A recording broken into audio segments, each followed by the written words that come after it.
할렐루야. 네, 수요 교회 예배 오신 모든 분들을 주님의 이름으로 환영하고 축복합니다. 하나님께서 예배하신 사랑과 은혜가 충만히 부어지는 복된 이 시간 되기를 주님의 이름으로 축원드립니다. 우리는 계속해서 사도신경에 대해서 함께 묵상을 하고 있습니다. 예수님의 12 제자들, 소위 사도들이라 불리는 이들로부터 시작하여서 수많은 교회와 믿음의 선배들에 의해서 고백되어졌던 신앙 고백, 그래서 기독교 신앙의 정수요 핵심이라 할 수 있는 것, 그게 바로 이 사도신경일 것인데, 그래서 우리는 이 사도신경 함께 묵상하면서 우리가 믿는 하나님 어떤 분이신가, 그리고 우리가 믿는 신앙의 내용은 무엇인가 함께 점검하며 돌아보는 시간 가지고 있습니다. 오늘은 벌써 8번째 시간 되겠는데요, 오늘은 지난주에 이어서 성령 하나님 어떤 분이신가, 성령님 누구신가 함께 묵상하며 나아가도록 하겠습니다. 그래서 바로 본론 들어가기 전에 보니까 우리 합동 가정분들은 2주 동안 교회를 못 나오셨더라고요. 그렇죠? 네, 약간 초췌해져서 돌아온 느낌도 없지 않아 있긴 한데 우리 박수로 한번 환영할까요? 네, 감사합니다. 네, 2주 동안 다들 이렇게 어디 벙커 들어가셔가지고 밤새도록 수고하고 애쓰시다 이제 돌아왔는데, 이렇게 언급하는 이유는 지난주에 못 오셨기 때문에 그래서 간단하게 복습을 하고 오늘의 본론으로 한번 들어가 보도록 하겠습니다. 성령 하나님 어떤 분인가, 지난주에 3가지를 가지고 함께 나누었습니다. 첫 번째는요, 바로 성령님도 하나님이시다, 성령도 하나님이시다 함께 나누었습니다. 우리는 흔히 성령님 하면 그냥 에너지, 힘, 능력 정도로 이야기합니다. 그렇죠? 그래서 성령 충만 받으라, 성령 충만하라, 막 서로 주고 받을 수 있는 것처럼 생각을 하는데, 그런 성령님 아니라 분명히 함께 나누었습니다. 성령님도 또한 지정의를 가지고 계신 한 인격이십니다.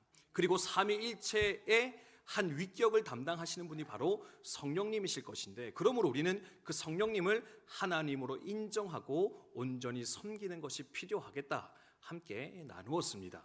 그러면서 그 성령님 어떤 분이셨느냐, 우리 안에 거하시는 하나님이시다.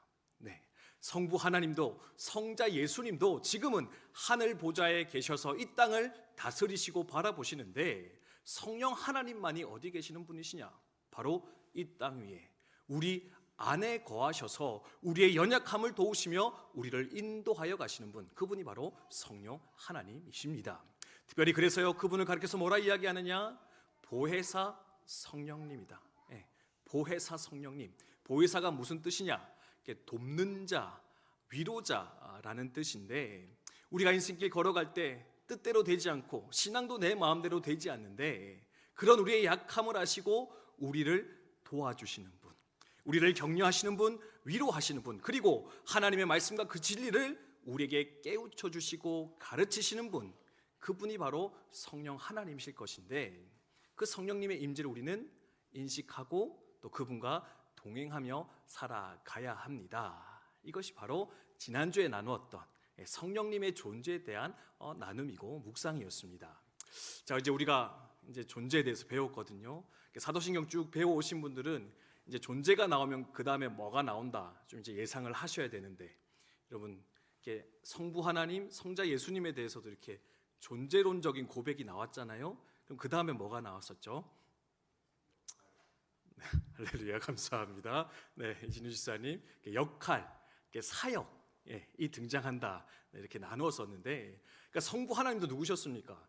그러니까 하늘에 계신 우리 아버지시다. 그게 성부 하나님에 대한 존재적 고백이었습니다. 그리고 나서 그가 하신 일이 뭐냐면은 천지를 창조하셨습니다. 그 사역에 대해서 강조를 했었고요. 성자 예수님도 누구십니까? 그는 살아계신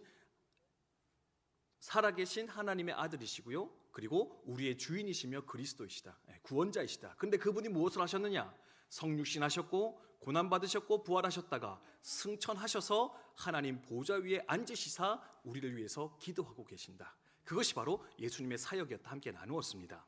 그러면 이제 오늘 성령님의 파트로 들어왔는데, 지난주의 것이 이제 성령님의 사역, 존재, 그분이 어떤 분인가 우리 함께 살펴봤다면, 오늘부터는 오늘과 다음 주 2주간에 걸쳐서 그럼 성령님은 과연 무엇을 하셨는가, 그리고 지금도 우리 속에서 어떤 것을 이루어 가고 계신가, 그 성령님의 사역에 대해서 함께 생각해 보는 시간 갖도록 하겠습니다. 이것을 하고 있다 이야기하는데요. 밑에 파란색 칸에 있는 계속 띄워주시면요, 같이 한번 읽도록 하겠습니다. 읽습니다. 시작. 나는 성령을 믿으며 거룩한 공교회와 성도의 교제와 아멘. 네, 이게 8번째, 9번째 신앙 고백이거든요. 사도신경에는 총 12가지 신앙 고백이 있는데 이제 8번째가 지난주에 살펴본 거고 이제 오늘 9번째 걸 살펴보는데 요 두 내용이 바로 성령님의 사역, 역사이다. 이제 그렇게 생각하시면 되겠습니다. 뭘 하시느냐? 크게 2가지입니다. 네, 할렐루야. 오늘은 2개밖에 없습니다. 네, 하지만 그 속에 또 3개씩 들어있는 게 있어서 안심하시면 안 되지만 아무튼 크게 보면 2가지인데 첫 번째는 뭐냐면은 거룩한 공교회를 세워가시는 분이시다. 네, 교회를 세우시는 분, 그가 바로 성령님이시고요. 이어서 등장하는 건 뭐냐? 성도가 교제하게 하신다. 성도가 서로 교통하게 하시는 분, 그것이 바로 성령님의 사역이고 역사이다. 우리 함께 기억했으면 좋겠습니다. 그럼 첫 번째로 성령님의 사역은 무엇이냐? 바로 교회를 세우시는 분이시다. 교회의 진정한 건축자가 누구시냐? 바로 성령님이시다. 여러분 기억하시면 좋겠습니다. 제가 한 가지 질문 이렇게 던져보겠는데요. 여러분, 교회는 언제부터 출발되어졌다 여러분 생각을 하고 계십니까? 교회는 언제부터 시작되었을까요? 우리 교회 출발도 모르겠는데 전체 교회 출발은 내가 어떻게 합니까? 네, 보니까 저 여담이지만 사실 지난주가 저희 교회 창립 기념주일이었거든요. 3월 21일이 국방대 창립일입니다. 네, 교회. 네, 지난주에 단체 사진 찍었어야 됐는데 네, 제가 또 바쁜 바람에 이렇게 정신없는 바람에 못 찍고 넘어가서 이번 주에 단체 사진 한번 찍는 것으로다가 네, 총무부장님 부탁드리겠습니다. 네, 아무튼 여담이고요. 자, 어쨌든 우리 교회는 3월 21일에 출발됐거든요. 네, 81년도인가요? 네, 그럼 전체 교회 출발은 어디였을까? 네, 이제 크게 3가지 의견이 있습니다. 첫 번째는요, 구약 시대로부터 출발되어진 이스라엘 백성 자체가 교회의 출발이다, 시조였다, 그렇게 이렇게 언급하는 한 부류들이 있습니다. 왜냐하면요, 사도행전 7장에 보면은 광야 교회라는 표현이 등장을 하는데, 즉 출애굽해서 하나님의 백성으로 인침받은 이스라엘 백성들, 그들이야말로 교회의 모형이자 출발이다. 이제 이렇게 보면서 교회의 근원을 구약 시대로 바라보는 의견이 한 가지 있음을 볼 수 있습니다. 두 번째는요, 바로 예수님과 12제자 공동체, 그게 바로 교회의 출발이라 이제 그렇게 생각하는 경우가 있습니다. 예수님이야말로 기독교 신앙의 출발이고요, 분기점입니다. 이제 기준점이시거든요. 그러니까 예수님을 구주로 고백하는 우리들이 생각할 때 그 예수님이 이 땅에 오셔서 그 공생애를 시작하는 그 순간부터가 교회의 출발이지 않겠느냐, 이제 이렇게 생각하는 부류가 있음을 볼 수가 있습니다. 근데요, 요거 말고 또 한 가지 의견이 있습니다. 사실 이게 가장 유력한 의견 중에 한 가지인데요. 교회의 기원, 출발이 언제였느냐? 바로 오순절 성령 강림의 사건이 일어난 직후부터 바로 교회의 시대는 출발되어진 것이다, 이렇게 생각을 한다라는 겁니다. 성경을 아시는 분은 아시겠지만 사도행전은 어떻습니까? 예수님과 함께 있었고 예수님이 승천하신 이후에 그때까지만 해도요, 예수님의 제자들은 겁에 질려 있었습니다. 아무런 능력이 없었다는 겁니다. 언제 유대인들이 들어와서 자기들 결박할까, 핍박할까, 잡아갈까 두려워하면서요, 사실은 그 마가의 다락방에 모여서 두려워 떨고 있더니 그들이 바로 예수님의 제자들이었습니다. 근데요, 성령 강림의 역사가 일어나고 나니까 어떻게 됩니까? 성령님께서 그들에게 능력을 부어주시고 지혜를 부어주시기 시작하는데, 그 겁에 질려있던 그 제자들이요, 이제는 문을 박차고 뛰어나가서 온 세상 가운데, 열방 가운데 예수 복음 선포하기 시작했고, 그러니까 수많은 사람들이 돌아와 교회가 세워지고 이 땅 가운데 하나님을 찬송하는 역사가 출발되게 되어졌는데, 그래서 교회는 누구로부터, 언제로부터 출발되어지느냐? 바로 성령 하나님 우리 가운데 오셔서 역사하기 시작할 때부터. 그래서 우리가 결론적으로 생각할 수 있는 것이 뭐냐면, 아하, 그렇습니다. 교회의 출발은, 시작은, 교회를 만들어 가시는 분은 바로 성령 하나님이십니다. 우리는 고백하며 인정할 수 있어야 한다는 겁니다. 이 신앙의 고백이, 이 믿음이 저와 여러분의 것 되어지기를 주님의 이름으로 축원드립니다. 축원드립니다. 네, 여러분, 이 교회 누가 세우셨습니까? 네, 할렐루야, 감사합니다. 네, 적용 잘하시네요, 그렇죠? 네, 이 교회 내가 세웠는데요. 내가 수고해서 이까지 만들어 왔는데요. 우리가 노력해서 만들어 온 거 아니겠습니까? 생각하실지 모르겠습니다. 네, 물론 여러분이 수고하시고 섬겨 주셔서 우리 교회 이렇게 아름답게 세워지고 지금까지 오게 되어졌는데, 근데 여러분 꼭 기억하십시오. 우리가 수고하여 섬긴 것도 맞지만 이 교회의 주체는, 이 교회의 건축자는 오직 성령 하나님 한 분뿐이실 것인데, 그러므로 우리는 날마다 겸손하게 엎드려 그 성령님의 임재를 구하며 그분의 지혜를 구하고 그분의 역사를 구하며 우리는 두렵고 떨리는 마음 가지고 이 교회를 세워갈 수 있어야 되겠다. 그 믿음의 결심과 결단이 우리 가운데 있어야 된다. 성경은, 사도신경은 우리 가운데 말씀하고 있다라는 겁니다. 성령님의 역사 아래 우리 국방대학교 교회가, 그리고 여러분이 섬기시는 그 교회가 더욱더 아름답고 온전하게 세워지는 은혜가 우리 가운데 충만하기를 주님의 이름으로 축원드립니다. 네, 좀 그런 교회가 되면 좋겠어요. 제가 아침마다 기도하는 것 중에 한 가지가 뭐냐면, 하나님, 사람만 모여 있는데 하나님이 없는 교회가 되지 않았으면 좋겠습니다. 사람은 많이 모이는데 하나님이 없는 공동체 되지 않았으면 좋겠습니다. 차라리 사람은 좀 없어도, 조금 부족한 것 많아도 성령님 우리 가운데 충만히 역사하셔서 그 성령님의 일하심이, 그 성령님의 능력이, 그 역사가 우리 가운데 가득 일어나면 그게 진정한 교회요, 진정으로 기뻐할 수 있는 참 공동체의 모습일 것인데, 우리 함께 그런 교회 소망하면서 우리도 함께 기도하고 수고하여 나아가시는 저 여러분 되셨으면 좋겠습니다. 그러면서 여러분, 네, 요 큰 주제 밑에 두 가지가 따라 붙고 있는데, 자, 근데요, 그냥 교회를 세우셨다 하지 않고요, 어떤 교회를 세웠냐면은 거룩한 공교회를 세웠다. 여러분 이걸 기억하시면 좋겠습니다. 성령님께서 교회를 세우시는데요, 그 교회의 특징이 뭐냐면 거룩한 공교회다. 예, 거룩해야 되고요, 공적이어야 된다. 이제 이렇게 설명을 하고 있는데, 여러분 거룩이라는 뜻이 뭔지 아십니까? 거룩? 네, 거룩. 구별되다. 좋습니다. 네, 그렇죠. 보통은 거룩하면 이제 흠이 없는 도덕적인 완성을 이제 거룩이라고 많이 생각을 하시는데, 원래 거룩의 뜻은 이제 구별되다라는 뜻입니다. 이 거룩이 원래 최초에는 어디에 쓰여지냐면 성부 하나님, 하나님의 성품을 설명할 때 항상 언급되는 것이 바로 거룩이거든요. 예. 하나님은 인간과 구분됩니다. 인생과 구별되시는 분입니다. 그렇죠? 그리고 그는 흠이 없고 죄가 없는 완전하신 분이십니다. 요거를 가리킬 때 쓰는 말이 바로 거룩인데, 그 거룩이 누구에게 적용되어야 되나? 바로 하나님을 믿는 우리들, 우리 교회 공동체 가운데도 동일하게 적용되어 나타날 수 있어야 되겠다. 여러분 이 사실을 기억하시면서 성령님, 우리가 거룩한 교회로 구별되어 자라나게 해 주시옵소서. 그런 교회 되게 해 주시옵소서. 함께 소망하였으면 좋겠습니다.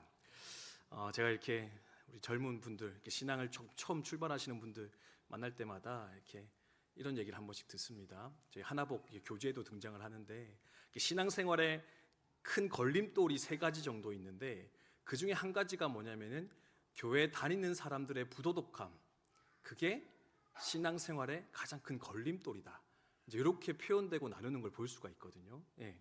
그래서 교회에 다니시는 분인데 교회에서 만났는데 부대 갔더니 이게 전혀 다른 사람이 되어 있는, 네, 세상과 똑같이 갈구고 짬 때리고 뭐라 하고 화내고 막 이렇게 이러는 분들을 만났을 때 그 마음에 깊은 걸림과, 네, 상심이 일어나면서 다시는 교회 가기가 싫더라. 심지어 내가 믿는 이 기독교가 진짜 제대로 된 종교가 맞는가? 이제 그 본질까지 의심하게 되는 상태로 들어가게 된다. 이제 이야기를 하고 있는데요. 여러분, 이제 함께 모여서 우리가 거룩한 공동체로 세워져 가야 되는데, 우리의 삶 가운데서도 우리 한 사람 한 사람이 주님의 몸된 성전이요 교회일 것인데, 거룩한 교회가 되어서 아름다운 하나님의 덕을 선전하며 자랑하며 살아가는 저 여러분 우리 모두 되시기를 주님의 이름으로 축원드립니다. 그래서 또 한 가지 뭐냐면요, 공적인 교회입니다. 공교회거든요. 이제 이게 뭐냐면 영어로는 카톨릭 철치입니다. 네, 카톨릭 철치, 네, 캐톨릭 철치, 네, 이렇게 하는 건데, 이게 뭐냐면 원래는 천주교를 카톨릭이라고 부르잖아요, 그렇죠? 그럼 천주교회, 천주교회만 교회냐? 그건 아니고요. 이게 보편적이다라는 뜻을 가진 카톨릭이라는 뜻입니다. 그러니까 어느 시대나 어느 공간이나 존재하고 있는 것, 이게 바로 교회이다라는 건데요. 바꿔 설명하면 그 누구라도 와서 함께 할 수 있는 곳, 그게 바로 교회 공동체여야 된다. 보편적인 교회 된다. 그렇게 설명을 하는 것을 볼 수가 있습니다. 그래서요, 여러분, 첫 번째는 거룩해야 되고요. 두 번째는 뭐냐? 우리 안에 차별이 없어야 된다. 네, 우리 가운데 누구라도 와서 어떤 직업이나 어떤 지위나 어떤 출신이나, 제가 지난주 자꾸 이렇게 구약 얘기했더니, 심지어 이렇게 영도분 만나고 경북분 만나고 이분들이 정말 저를 많이 좋아해 주시더라고요. 근데 제 한편으로 생각해 보니까 전라도 분이나 충청도 분들은 소외감을 느끼는 게 아니냐, 좀 걱정이 들었었는데, 저는 모든 팔도의 성도님들 다 사랑하며 축복합니다. 아무튼 간에 지역이든지 간에 출신이든지 간에 그렇죠? 누구든지 와서 형제와 자매로서 존중받고 사랑할 수 있는 곳, 그것이 바로 성령님이 세우시는 온전한 교회의 모습일 것인데, 또한 그런 교회를 함께 소망하면서 우리가 인생의 길을, 이 신앙의 여정을 함께 걸어 나아갔으면 좋겠습니다. 육해 공군, 이것도 다 넘어설 수 있겠죠. 우리는 합동이다, 합동교회다. 네가 해병이고 내가 육군이고, 저도 뭐 육군이긴 하지만, 해공군 해병대 여러분 다 사랑하고요. 언제나 여러분을 위해서 기도하고 있으니까, 신분과 지위와 출신과 가지고 있는 지식과 능력을 초월하여서 하나 되어져가는 그런 교회가 되었으면 좋겠습니다. 그래서 이게 이제 성령님이 하시는 역할, 교회를 세우시는데 그분은 거룩하고 공적인 교회를 세워가신다. 그게 바로 우리가 소망해야 되는 교회의 모습이다 기억하면 좋겠고, 두 번째는 무엇이냐? 바로 성도로 하여금 교제하게 하시는 분, 뜨겁게 사랑하고 교통하고 하나 되게 하도록 이끄시는 분, 그분이 누구냐? 바로 성령 하나님이시다. 여러분 기억을 하시면 좋겠습니다. 성령님이 세우시는데 거기에는 거룩함과 보편성이 있다. 그리고 그 안에서 뭐가 일어나야 되느냐?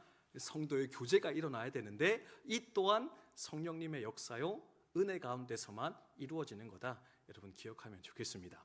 여러분, 교회 안에서 열심히 교제하고 계십니까? 사랑하십니까? 대답이 약간 한 두 박자 계속 늦게 나오는데, 여러분, 우리 교회 서로 교제 잘하고 있지 않나요? 저 그냥 목사의 착각이죠, 그죠? 우리 교회는 좋은 교회다. 우리 참 잘 교제하는 것 같은데, 근데 한편으로는요, 이 교제가 잘 안 되는 경우도 많은 것 같습니다. 그렇죠? 아까도 말씀드렸듯이 너무 다 다르잖아요. 뭐 출신이나 지위뿐만 아니라 가지고 있는 기질이나 특징들이 너무 달라서요, 사실은 함께 어우러서 살아가는 것이 참 어려운 것이 우리의 인생의 모습이지 않을까 생각이 듭니다. 근데 여러분, 그럴 때마다 기억하십시오. 우리의 힘으로 할 수 없으니까 누가 하신다고요? 성령이 하신다고요. 성령님께, 하나님께 은혜 구하고 나아가면 도저히 극복할 수 없을 것 같던 그 다름도, 그 장벽도, 그 높은 그 깊은 깨어짐도 연결시켜 주시고 무너뜨려 주셔서 온전한 연합과 교제 가운데로 우리를 불러 세워 주실 것인데, 그 성령의 온전한 교제하심과 사랑의 역사가 또 우리 가운데 가득 일어나기를 함께 소망하며 나아갔으면 좋겠습니다. 제가 작년인가 한번 나눈 적이 있는 것 같은데요. 저는 성령님의 역사 아래서 정말로 하나 될 수 없는 이가 하나 되어지는 그런 경험들을 많이 해왔지만, 제가 아직도 잊을 수 없는 아주 강렬한 경험이 이렇게 한 가지가 있는데, 그게 뭐냐면은, 또 본의 아니게 또 고향 얘기를 하게 되는데, 제가 살던 저 부산 영도 땅 청학동 가보면은, 저희 아버지 이렇게 목회하는 교회 이렇게 옆에 이렇게 쌀집이 하나 있었거든요. 그래서 거기 쌀집 첫째 아들내미 이름이 충렬이었습니다. 충렬이 형님이었는데, 저보다 2살 많은 형님이었고 2살 어린 동생이 승렬이었는데, 거기 이제 제 친구가 또래였거든요. 근데 이 두 사람이 저희 교회를 출석했었는데, 사실 이 두 분의 교회 출석이 교회적으로 봤을 때는 별로 유익하지 않았었습니다. 왜냐하면은 이 두 분이 이렇게 정말 말썽꾸러기였거든요. 동생 승렬이는 이렇게 옛날에 마스코트라고 고무 인형 던져서 이렇게 따먹는 그 게임을 많이 했었는데, 이제 그러면 안 되는데 이제 한 번씩 100원짜리 얹어놓고 동 따먹기도 이렇게 했었거든요.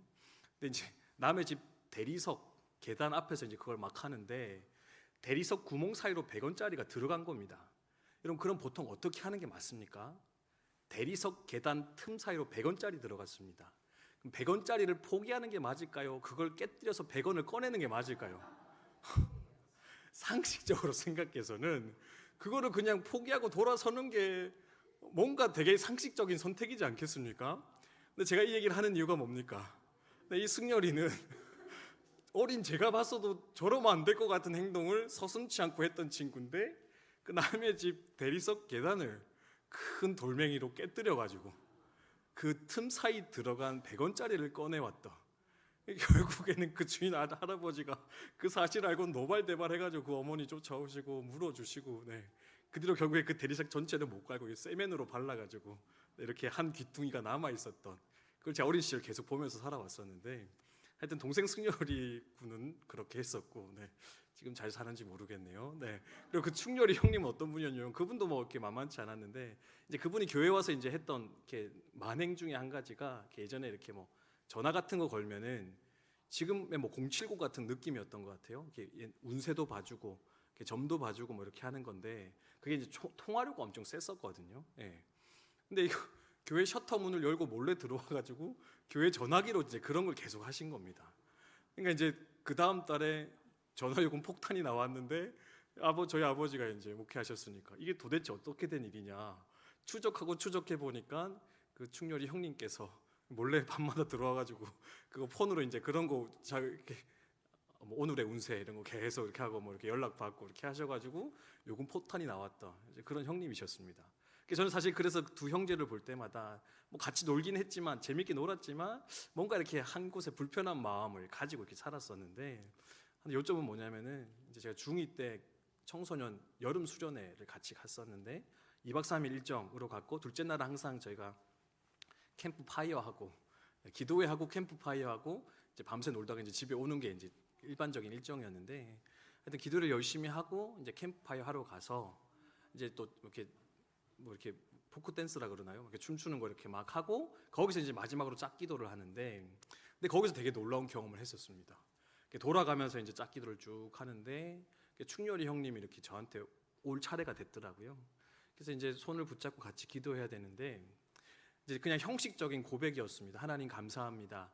충렬이 형님과 함께 신앙생활 하느니 참 감사합니다. 저는 마음에 1도 없었고 사실은 불편한 마음밖에 없었는데, 근데 어쨌든 기도의 출발은 항상 그렇게 되어졌기 때문에 저는 그렇게 해야 되겠다 생각하고 이제 기도를 내뱉었었거든요. 하나님 아버지 감사합니다. 하나님 감사합니다. 그 얘기를 탁 하는데 제 안에 말할 수 없는 기쁨이 일어나는 겁니다. 그리고 진짜 눈물이 확 쏟아지면서 와, 진짜 이 사람과 내가 함께 신앙생활을 한다는 것이, 이 현장에 와 있다는 것이 너무나 감격적이고 감사한 일이구나. 이유는 다 알 수가 없겠는데 그냥 그렇게 같이 손을 붙잡고 기도한다는 이 자체만으로도 너무나 감사하고 하나님이 기뻐하실 만한 일이구나. 그 어린 제 마음 가운데 그 마음이 일어나는 것을 경험하게 되었습니다. 그러면서 생각했습니다. 아, 그렇구나. 이게 하나님의 역사구나. 하나님의 인도하심이었구나. 아무리 사고치고 문제 일으키고 나와 결이 다르고 그래서 사실은 내가 함께 할 수 없다 생각하는 그 인생이라 할지라도 하나님 역사하시면, 성령님 함께 하시면 어떻게 된다고요? 막힌 마음이 연결되어지고요, 불평했던 그 제목들이 다 사라지고 이제는 그가 그저 나와 함께하는 것만으로도 감사하며 기뻐하며 서로 교제하여서 사랑의 공동체로 세워져 갈 수 있게 하는 것, 그것이 바로 성령님, 우리 안에 계시는 하나님의 역사요 능력일 것인데, 여러분 이것을 우리가 함께 소망하며 또 이 한 해를 함께 기쁨으로 나아가는 저 여러분 우리 모두 되셨으면 좋겠습니다. 우리 양옆에 있는 분 한번 쳐다볼까요? 어떻게 교제할 만 하십니까? 바로 은혜가 바로 깨지십니까?